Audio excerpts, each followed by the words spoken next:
thunderstorm will impact portions of northeastern Grand County through 10:15 p.m. Mountain Daylight Time. At 9:28 p.m. Mountain Daylight Time, Doppler radar was tracking a strong thunderstorm 10 miles north of Hot Sulphur Springs, or 59 miles west of Fort Collins, moving northeast at 25 miles an hour.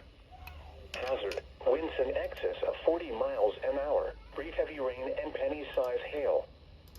Source: radar indicated.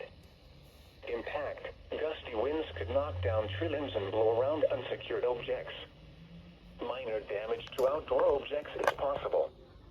Locations impacted include East Troublesome Burn Scar, Trail Ridge in Grand Lake. Brief heavy rainfall, up to 0.25 inches in 30 minutes, could produce minor flooding in the East Troublesome Burn Scar. In addition, prepare for sudden gusty winds.